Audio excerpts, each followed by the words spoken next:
This is the story of the most famous family in the world. The longest living, still working monarchy. Its kings and queens. Its wise rulers and its foolish ones. Its beautiful princesses and their tragic lives. The queens who grew stronger with age. The dedicated princes. And young men who were always straight and true. The story of monarchy in peril and monarchy redeemed. The story of the Windsors.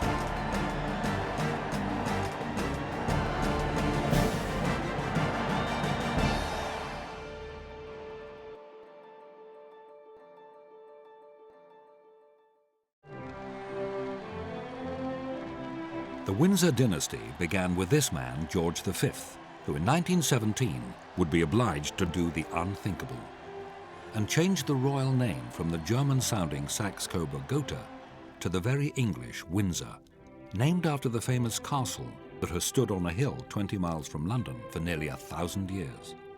King George V and his wife, Queen Mary, became the first Windsors, and this is the story of their long and eventful reign.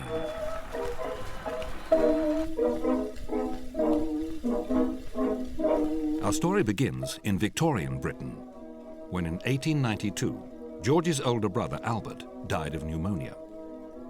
A year later, George married his late brother's fiancée, Princess Mary of Teck, the English-born daughter of a German prince.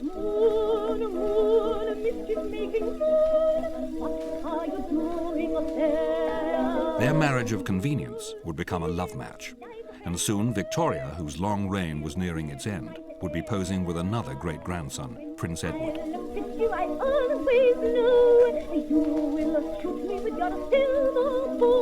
George and Mary would produce a further 5 children: Bertie, Henry, George and Mary, and the baby Prince John, who died of epilepsy, aged 14. In 1901, the old Queen's heart finally stopped. She'd come to the throne in 1837, just 18 years old, and matured into the awe-inspiring matriarch who ruled a great empire. Her severe moral code had left its mark on the nation. At the age of 59, George's father became King Edward VII. On the day of his coronation in 1902, the air tingled with expectation. Everyone knew that Edward was the polar opposite of his mother. He'd enjoyed a flamboyant and extravagant lifestyle. His wife, Alexandra, had always tolerated his philandering. And even in late middle age, Edward's great joys were his mistresses and the chance to shoot birds on the wing. Edward VII was, above all else, an English gentleman. Here in his lovely Norfolk home, we see him amongst the surroundings he loved best, with a dog at his heels and a gun under his arm. These intimate scenes show the English royal family as a family, at home amongst friends, and form a pleasing contrast to the more usual scenes of royalty amid all the splendor and dignity of kingship. Happy days are here again, the skies above are clear again. Let us sing a song of cheer again. Happy days are here again. Britain's upper classes welcomed the relaxed standards Edward VII brought to his reign. Edward's reign would introduce the idea that pleasure was a good thing. One long Edwardian summer for everyone.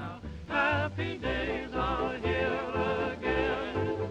Your cares and troubles are gone. But the Edwardian era was about to close. The king had punished his body with rich food and tobacco.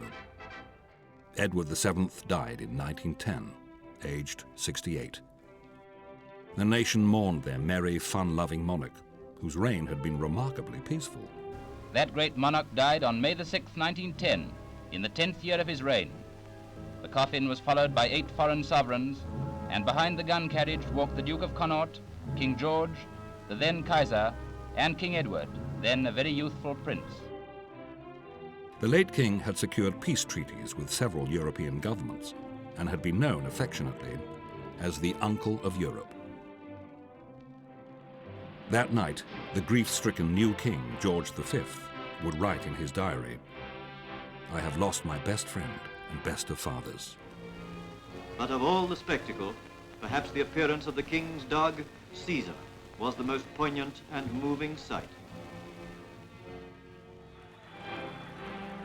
A year later, George was crowned king, with his shy wife, Mary, his queen. Yet Mary's statuesque bearing could be intimidating, especially those towering hats.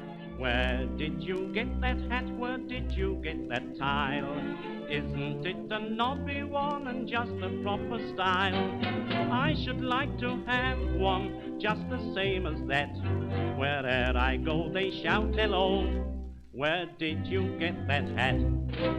George and Mary's older son, Prince Edward, would be sent to Naval College aged 13. He was following a royal tradition like his father and his grandfather. Young Edward later went on to Dartmouth Naval College. He'd be bullied by the older boys despite his royal blood. Edward never took to the Navy, and this would create an early tension between father and son.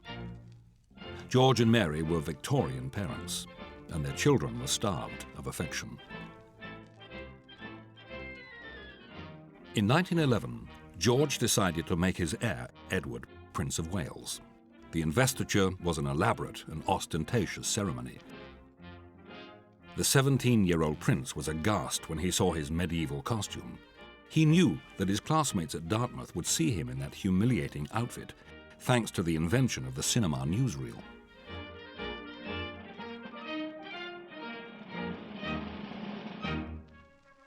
"1911 was a good year for pageantry, as George strove to make his mark as a monarch. And what better place to choose than Delhi, where he became the first king to be crowned Emperor of India in a magnificent ceremony. The great English composer Elgar honored the event with his March of the Mughal Emperors, inspired by all those marching Maharajas.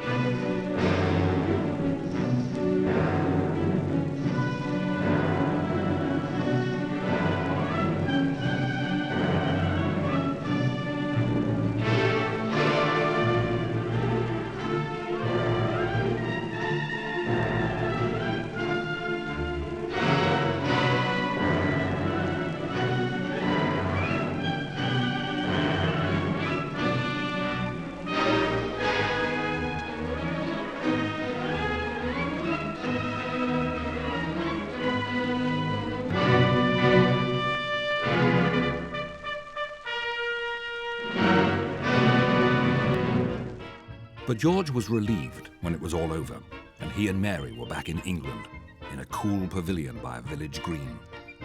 This was the lost Britain that George and Mary still believed in, a pastoral utopia where manly boys escorted innocent maidens. But the world was changing, and women like these had launched a war of the sexes. Emmeline and Sylvia Pankhurst, mother and daughter, had founded the suffragette movement, which campaigned for women's right to the vote. They demonstrated in Parliament, and when they were thrown out, demonstrated outside. The controversy would directly affect the royal family when George and Mary went to the country's greatest horse race, the Derby, to watch their horse run.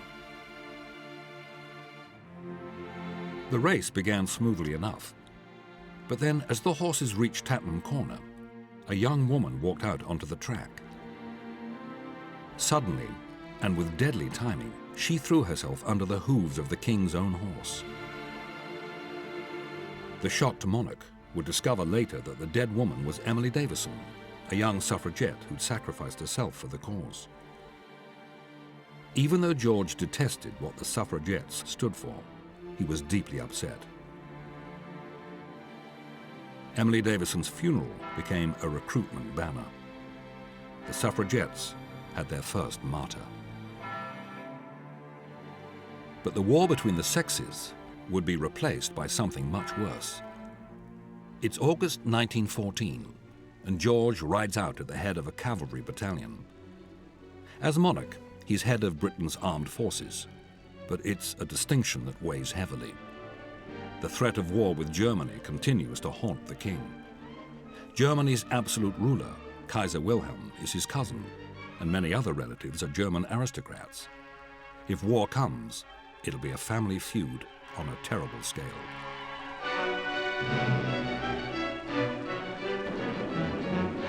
No one had fought a war like this before, with such lethal firepower on both sides. The only way forward for those poor foot soldiers was to charge enemy lines. Those who weren't killed were maimed or wounded.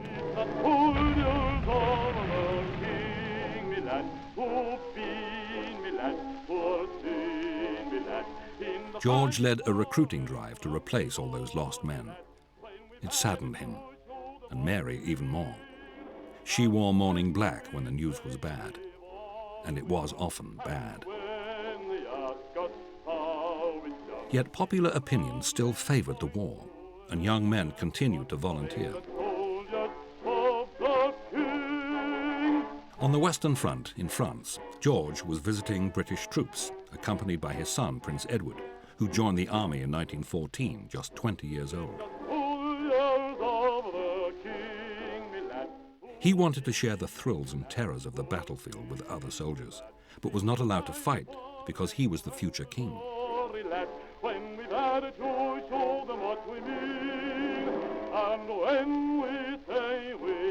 Edward envied his younger brother Bertie, who was serving on the cruiser Cumberland.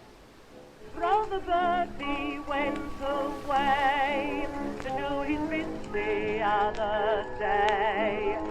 Bertie saw spectacular action in the Battle of Jutland. On the 31st of May 1916, the two fleets met in the historic Battle of Jutland. Here the British battleships are firing salvos. The young Duke went through this battle in the A turret of the Collingwood.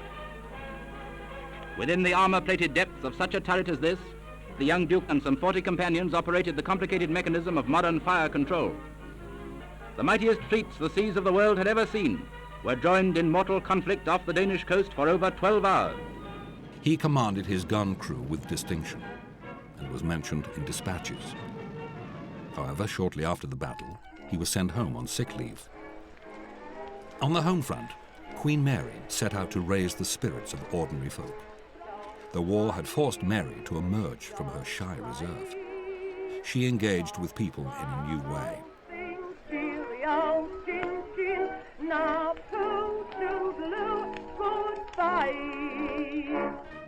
Throughout the war years, George and Mary had been living on a limited diet, as an example to their ration-hit subjects. The royal couple were visiting a market garden, which was sending all its produce to servicemen overseas. It was one way ordinary citizens could help the war effort. 1,000 miles away, in Russia, there was disturbing news. A royal dynasty, thought to be one of the world's most secure, was in real peril. The communist firebrand, Lenin, had lit the torch of revolution, and armed rebels had taken over the Winter Palace in St. Petersburg. The royal family, including George's cousin, Tsar Nicholas, were under house arrest. George feared that the revolution would spread. It had certainly reached Germany. George's German cousin, Kaiser Wilhelm, who'd been in charge of all military operations, was sacked by his own generals. It was 1917, and the old aristocratic world had begun to fall apart. George seemed to be aging under the strain of war. He demonstrated his loyalty to his land and his people, and to the troops fighting in his name. But as a fever of anti-war feeling ran through the country, all German-owned shops were attacked, and there were spiteful rumors printed in the press that George was a German alien. "I may be dull," the king was reported to have said, "but I'm no bloody alien." As German Gotha bombers rained destruction on London, George agreed that the royal family's name of 3 generations, Saxe-Coburg-Gotha, would have to go. George summoned his advisors to a crisis meeting at Windsor Castle.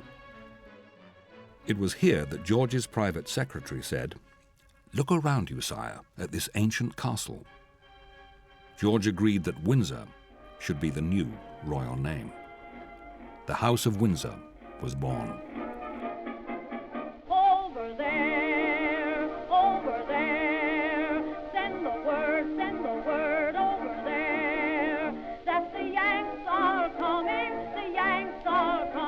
By 1918, however, the war was on the turn. Send the word to beware. We'll be over, we're coming over, and we won't come back till it's over there. The American intervention had tipped the scales. It was finally over. The war between nations whose heads of state were all cousins. When the war is over, mother dear, when the battle's laid. Back in London, crowds headed for the palace to salute George and Mary, the first Windsors.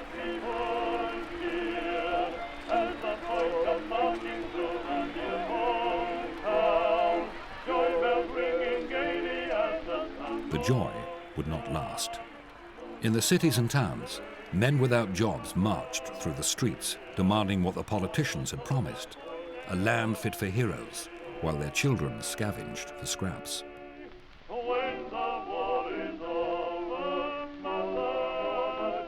The King and Queen, keenly aware that peacetime had brought a different kind of misery, set out on a tour of Britain, designed to lift the country's spirit. In Wales, George even awarded some post-war medals. At last, in peacetime, Edward, the Prince of Wales, was given a role. It was decided that the charismatic and popular prince should become a roving ambassador, dispatched to the far-flung corners of the empire to strengthen colonial ties. First stop, Canada. One thing which immediately endeared the prince to both English and French elements of the population was his plea to be regarded as a Canadian, if not actually by birth, yet certainly in mind and spirit. At Toronto, as with Quebec, the prince was greeted with the warmest enthusiasm. It's recorded that with 40,000 people looking on, he sprinted after a wounded soldier's cap that a high wind had blown off, brought it back, and placed it on the man's head. Our Canadian cousins developed such a vigorous handshake that soon after these pictures were taken, the prince's right hand was put out of action. In spring 1920, Edward was off again for another empire tour, this time sailing on the battleship Renown. After experiencing rough weather, the Renown eventually reached Auckland, New Zealand. While inspecting the guard of honor on the quayside, the prince actually recognized an NCO he had met in France.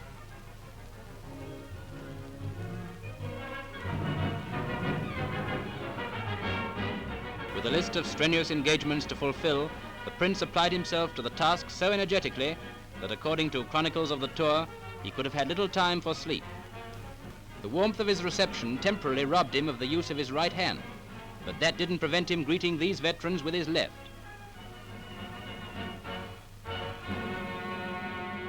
A year later, the prince visited India, and his arrival in Calcutta was the signal for further great demonstrations of loyalty, in keeping with the pomp and splendor of the East. But the people were no more delighted than the prince himself, and a record of the occasion says that even the horses seemed pleased. While Edward wowed the masses on the other side of the world, back in Britain, his sister, Princess Mary, was organizing projects to help British servicemen who'd suffered during the war. She had kept in touch with some of the veterans. Today, she was startled by a vigorous display of artificial limbs. In fact, 1922 would be a memorable year for Princess Mary. She married Viscount Lascelles, a war hero. As the royal couple joined the bride and groom on the palace balcony, the Queen seemed to be looking for the film cameras. We would soon discover why. She'd asked to see all the newsreel footage of her daughter's wedding. A famous traditionalist was putting the royal seal of approval on that modern medium, the cinema.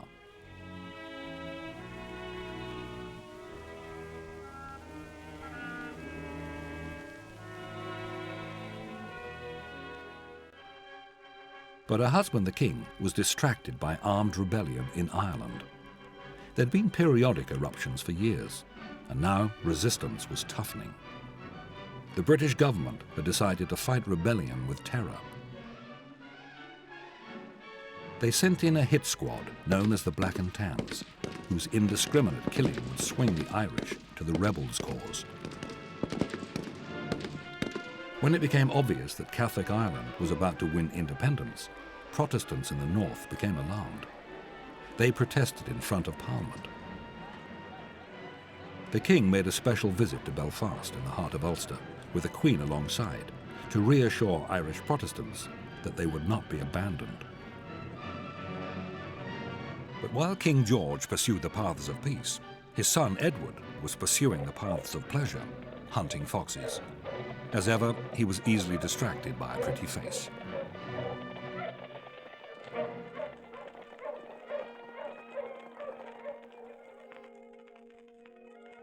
Meanwhile, his younger brother, the Duke of York's long pursuit of a Scottish lass had ended happily. He just announced his engagement to Lady Elizabeth Bowes-Lyon, a vivacious beauty. The year was 1923. It was springtime, the time for weddings. Bertie had fallen for his lovely bride Elizabeth at first sight. She'd kept him waiting, but had finally said yes. The king and queen were enchanted by their new daughter-in-law, who was reassuringly old-fashioned and determined. Her confidence would help Bertie to master his shyness. Edward, who'd been best man at his brother's wedding, was now performing the same role at the marriage of his friend, Louis Mountbatten. That family, too, had made a name change in 1917 from their old German name of Battenberg. But now people were wondering why Edward was always the best man, never the bridegroom.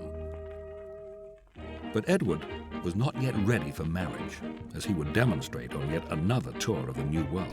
In 1924, the Prince of Wales visited the United States in the Berengaria. All the American newspapers visited him too. They besieged him on the boat and pursued him everywhere, complete with straw hats and cameras. This was his second visit to the North American continent, and memories of the previous hospitality he had received assured a happy stay. On this side of the Atlantic, where standards were more relaxed, Edward would delight in the company of other men's wives. No virgins, no betrothals, no problems. With true American aptness, the people described him as the Prince of Good Fellows. At San Diego, California, the welcoming crowds were almost the biggest ever seen. There, His Royal Highness was able to indulge his fondness for surf riding, one of the many items in a busy program which the people of San Diego had devised. And if it wasn't the surfboard, it was the added thrills of the surf boat.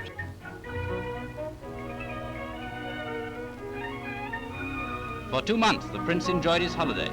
He must have thought deeply on the truly wonderful kindness and open-hearted cordiality shown by our American cousins. Women fought for the chance to dance with such a handsome prince, as one of them recalled. Is the Prince of Wales a good dancer? Oh, I should say he is a good dancer. He's a perfectly wonderful dancer. I was so thrilled. He was just awfully nice. And before I met him, of course, I was scared to death. I didn't know what I was going to say to him. But he was so perfectly natural. Why, it just seemed like dancing with anybody else. And he talked and didn't talk about anything particular and a little bit of everything. And it was just loads of fun, that's all. Everywhere he went, he was hailed as the perfect model of a modern prince, a master of style, and that rare thing, a royal ambassador with a common touch. In Canada, he was introduced to what was then called a Red Indian tribe, and he did something that would have horrified his father, donning the headdress of an Indian chief with the enthusiasm of a small boy. Canada, like the United States, not only welcomed its Prince Charming, it swallowed him up. In the land of the free, he was not adored from a distance as he was in Europe. He was a captive of fame who belonged to everybody, and was beginning to show the strain. Meanwhile, his stay-at-home father, King George V, now aged 60, was delighting his subjects as he celebrated his official birthday, riding a magnificent white stallion as he led the traditional Trooping the Colours ceremony. George was in his element, observing an ancient tradition, inspecting the soldiers of the king.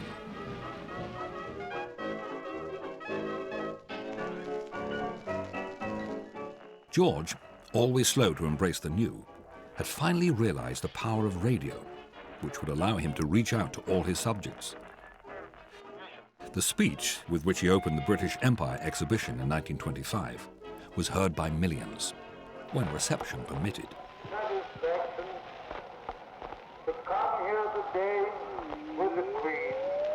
Later, the King and Queen strolled across to the amusement park, with George sporting a dove grey bowler hat that was positively risque by his standards. Despite his natural conservatism and love of tradition, George was beginning to recognize what his father, Edward VII, had sensed from the first, that in order to survive, the monarchy must not just accept change, it must learn to embrace it.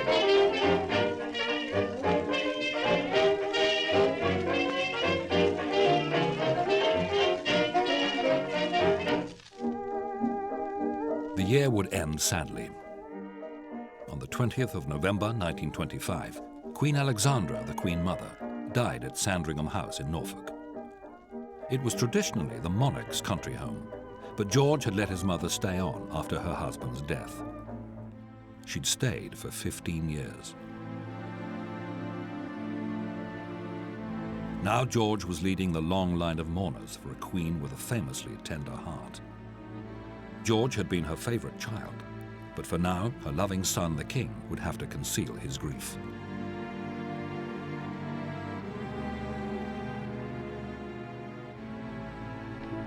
Yet the gloom was soon banished by the news that Bertie and his wife had produced a first baby called Elizabeth.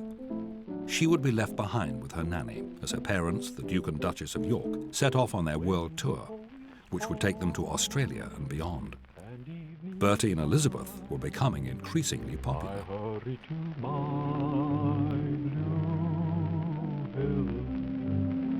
All New Zealand seemed to be taking part in the welcome to their Majesties when they arrived. And one of their most interesting experiences was when they watched native Maori dancers. Button to the right, and a little white light will lead you to my blue heaven. You'll see a smiley face, a fireplace, a cozy room, and a little nest that's nestled where the roses bloom. Just Molly and me. The little baby makes three, and we're happy in my blue heaven. With their children undertaking more royal duties themselves, the king and queen could relax and enjoy the British summer. They had a regular date with the tennis championship at Wimbledon. Mary was a passionate fan and never missed a big match, especially when Britain's finest player, Fred Perry, was on court. George was happier at Lord's Cricket Ground, meeting the teams in the gentleman versus players match. Every August, George and Mary took the royal yacht to Cowes on the Isle of Wight for their holiday break. And evening is nigh, I hurry to my Later, with his hand on the tiller, George would carve himself a bit of paradise.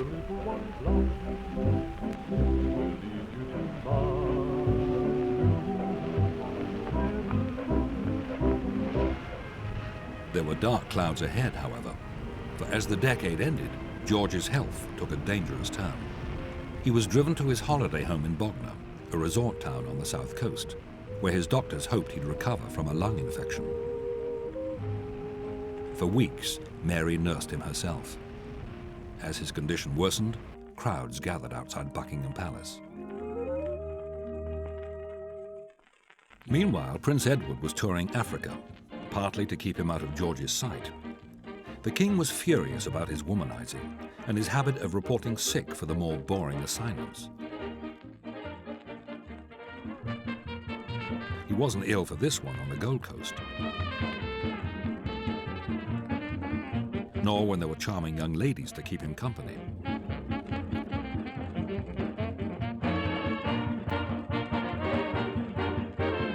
The prince was in Kenya when word reached him that his father was close to death. But Edward was having a fling with a colonial officer's wife and declined to leave until he was recalled by the palace. When the prodigal son returned, a small miracle had taken place. George had recovered completely. Back in London, he rode through ecstatic crowds with his devoted Mary. His doctors said it was the Queen who'd saved him.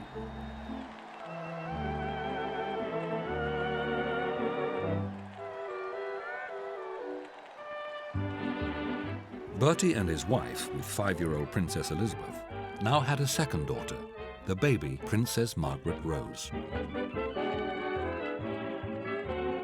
The progress of the two sisters would be followed by a public hungry for royal titbits. After all, their grandfather was the king. Here is a newcomer to our story. The scene is Olympia, 1931, and Princess Elizabeth evidently inherits her parents' love for the horse.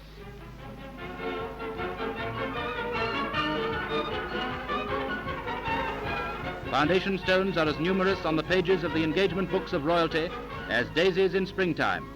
This one is being laid at St. Mary's Hospital, Paddington. Well and truly laid, Your Royal Highness. A much less serious occasion is the St. James's Palace garden party.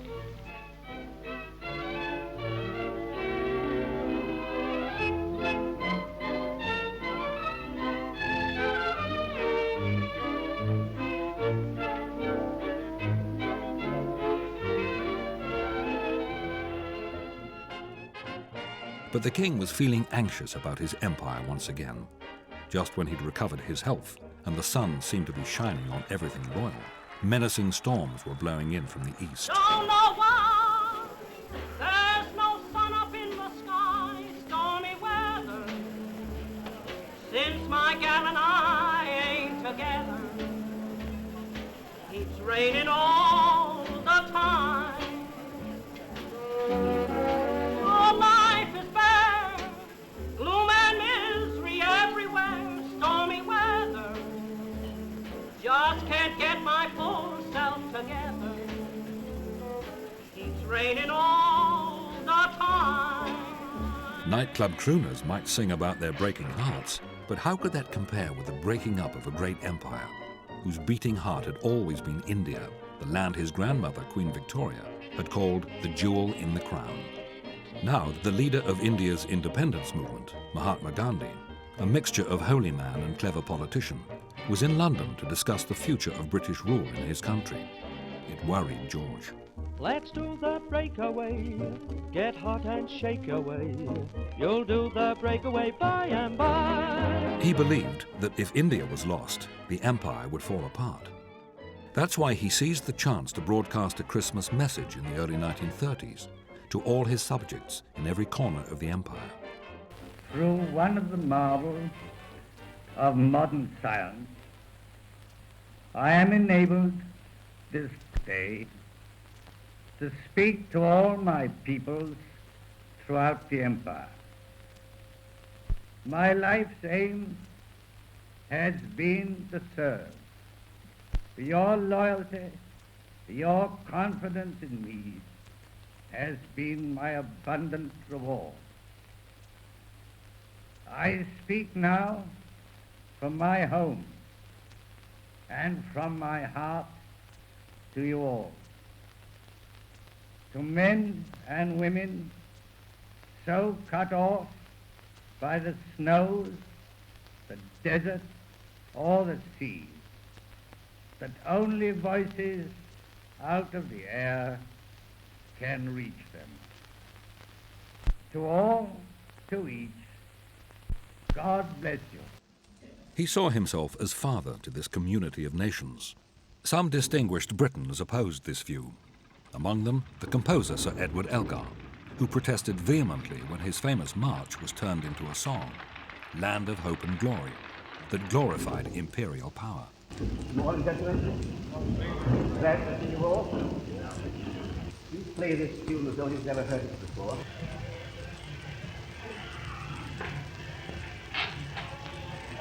You all ready?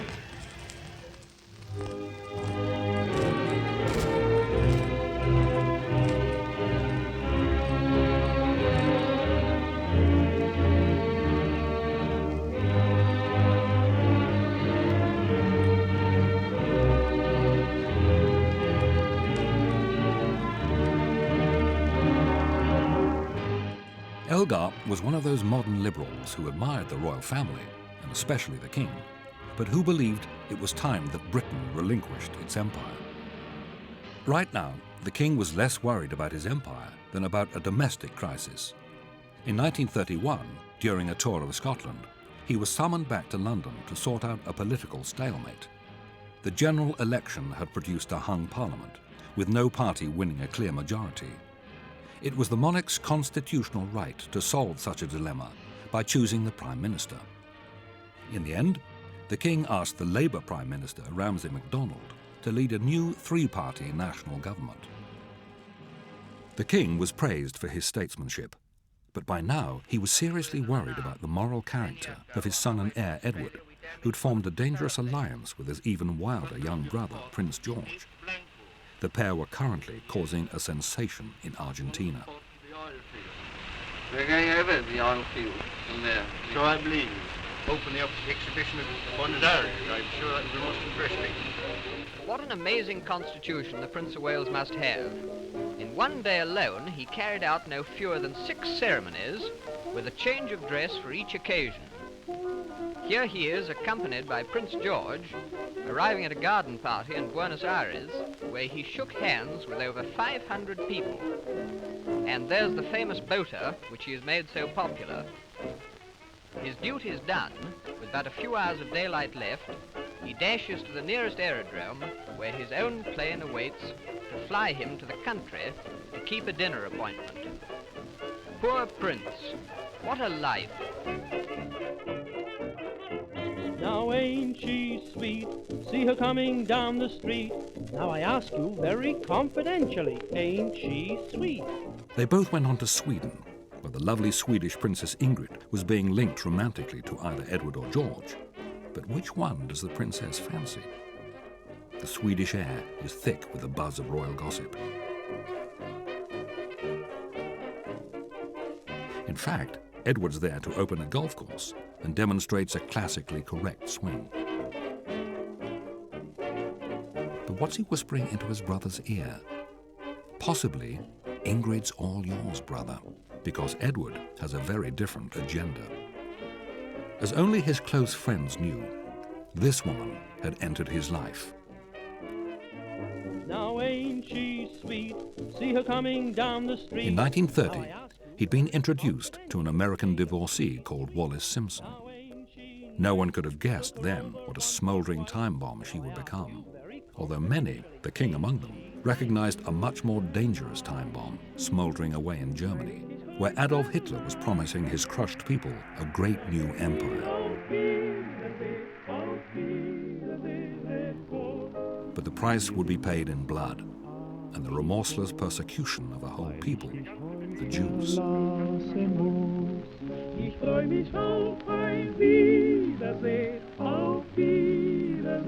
What a relief to be in Scotland for the Braemar Highland Games, with King George baring his knees in public to the amusement of his adored grandchild, Princess Elizabeth.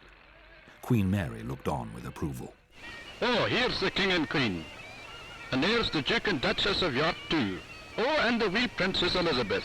What a bonny wee sight. Oh, this is a real wild Braemar gathering this year. Returning to London, the Queen was doing the rounds of her favourite charities. Something had changed in Mary in the 1930s. She made more solo appearances, which had raised her self-confidence. Famous for her cool elegance, she now exuded an instant warmth that people everywhere responded to. That smile suggested a new kind of serenity. But her husband, George, had an air of melancholy these days. There was no mystery about its cause: his son. By 1934, he'd formed an obsessive attachment to that mysterious American woman. There were rumors that he wanted to marry her, although she was already married. Why couldn't Edward be more like Bertie, a settled, sober man who put duty and family first? George made a curious entry in his diary at this time. I believe Bertie and his wife will be the saviors of the monarchy.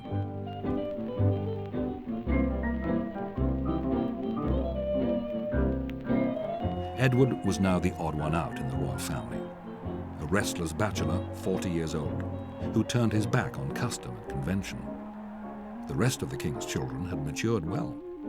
Prince Henry had finally married that charming young woman with a long name, Lady Alice Montagu Scott, on a memorable day in 1935.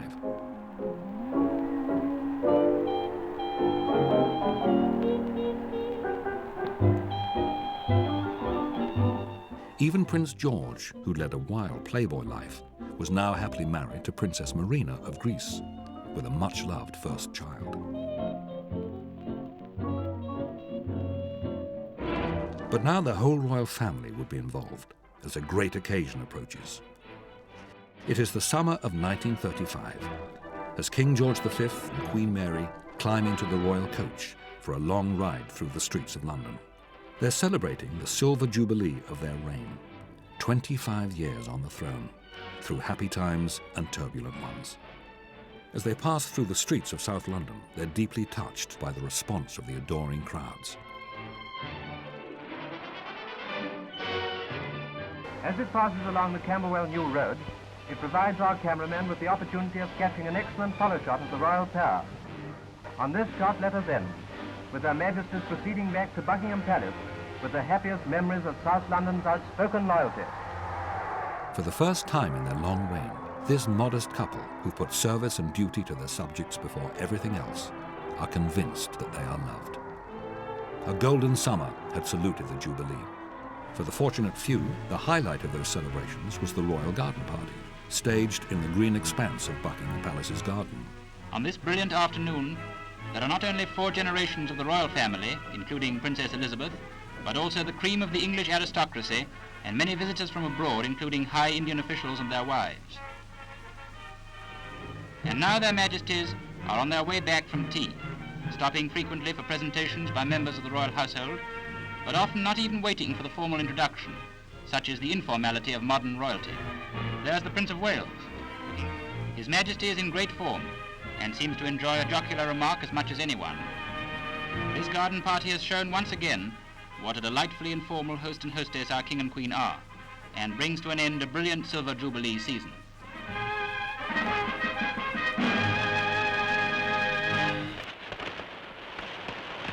As the Jubilee lights flicker out, George's thank you speech comes from the heart. Words cannot express my thoughts and feelings. I can only say to you, my very dear people, that the Queen and I thank you from the depths of our hearts for all the loyalty and, may I say, the love with which this day and always you have surrounded us. The new year of 1936 was scarcely a month old when George died. His generous heart had stopped at last. This is London. Following bulletin was issued at 9:25. The King's life is moving peacefully towards its close. A broken-hearted Mary prepared for his funeral. The King's coffin was borne from Sandringham and brought by train to London. Edward, who led the mourners, seemed a tormented figure. He was now King Edward VIII, the second monarch of the House of Windsor. As the train draws slowly into King's Cross Station, a silence falls over the great crowds who are lining the route from the station to Westminster Hall. Only the muffled peal of the bells of Westminster Abbey break the hush that falls over the Empire's capital. The King and his royal brothers continue to walk behind the gun carriage, the tolling of the bells most significant of what the Empire feels today.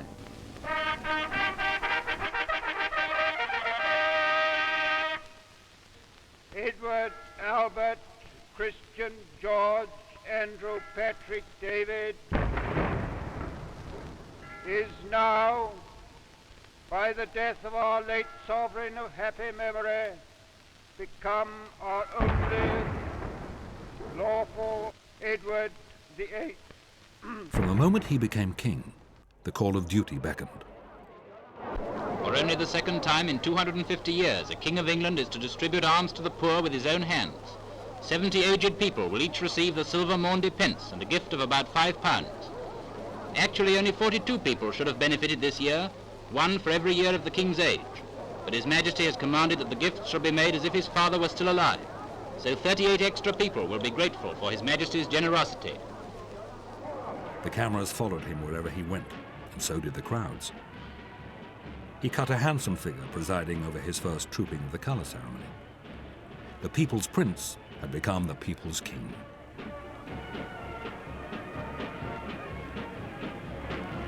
But the Prime Minister, Stanley Baldwin, was on a collision course with the new king. He sensed that Edward wanted to marry Wallis Simpson, a divorced woman. In the summer of 1936, as Edward sailed off to the Mediterranean on yet another holiday with Wallis, the alarm bells began to ring. Blues, 20th century blues are getting me down. Edward was neglecting his royal duties. Press photographers caught him in intimate moments with his mistress in a Riviera hideaway. The lover's story was dispatched to America, where there was no censorship for the privileged. Today, the American press is filled with rumors of royal romance, of the possibility of King Edward marrying Mrs. Wallis Simpson, the former Baltimore belle. Yesterday, as a girl, she lived in Maryland in this quiet and humble Baltimore home. Tomorrow, she may dwell in Buckingham Palace. King Edward and Mrs. Simpson have been pictured together on many occasions, and in this topsy-turvy world, it may be time for an American woman to marry a British king. Only one man knows the answer, and as yet, he is keeping it a royal secret. By an ominous coincidence, the great glass monument that Queen Victoria and Prince Albert had created, the Crystal Palace, was destroyed by fire even as Edward's reign came under siege. The House of Windsor itself was now in peril. Edward, now in Wales, was unaware of a scandal that was about to break. Bringing the whole problem of the depressed areas out of the shadows into the floodlight of world attention, His Majesty's visit to South Wales is not only a promise of new life, but a gesture of sympathy with men and women who for years have borne bravely the misery and sufferings of unemployment, who have had to watch helpless while their homes and their towns fell into ruin and decay. Yet so stout of heart are these people that for His Majesty's visit they can still put on a brave show. Cheered and adored wherever he walked, Edward had begun to believe that he was invincible. He had no idea of the forces raging against him. But beneath all this, His Majesty saw the disillusion and suffering wrought by long workless years. His visit has cheered them as nothing else could, and as he leaves, there's a newfound faith that some solution will be found. There would be no easy solution to the king's constitutional predicament. Prime Minister Baldwin and British press barons had conspired to keep the king's affair out of the newspapers. But now the whole country knew that their monarch wanted to marry an American woman who'd been twice divorced. Over the next few days, the tension was cranked up as the nation split into opposed camps. Those who wanted the king to marry his sweetheart and those against. Those against the marriage included the government and the Church of England. Among the highly placed, Winston Churchill was a lone champion of the king's right to choose his own bride. It became clear that Edward had been cornered. He'd have to give up Wallis or renounce the throne. As decision day neared, restless crowds gathered at the palace gates. Then came the broadcast that would stun the world. You all know the reasons which have impelled me to renounce the throne. But I want you to understand that in making up my mind, I did not forget the country or the empire. But you must believe me when I tell you that I have found it impossible to carry the heavy burden of responsibility and to discharge my duties as king as I would wish to do without the help and support of the woman I love. And now we all have a new king. I wish him and you, his people, happiness, and prosperity with all my heart. God bless you all. God save the King. And the throne passes to King Edward VIII's younger brother and his wife, whom we have known and loved for so long as their Royal Highnesses the Duke and Duchess of York. To the new sovereign, King Albert I, and Queen Elizabeth, and to the little lady who is now heir to the throne, long life and all happiness. Edward's reign of just 10.5 months had been one of the shortest in British history. The new king was not King Albert, as a newsreel had proclaimed. Bertie, the shy Duke of York, had taken his father's name. He was now King George VI, third monarch of the Windsor dynasty. The new king was the opposite of his runaway brother Edward. He was a family man, happily married and a loving father. George VI would pick up his brother's discarded crown and polish it until it glowed with honor.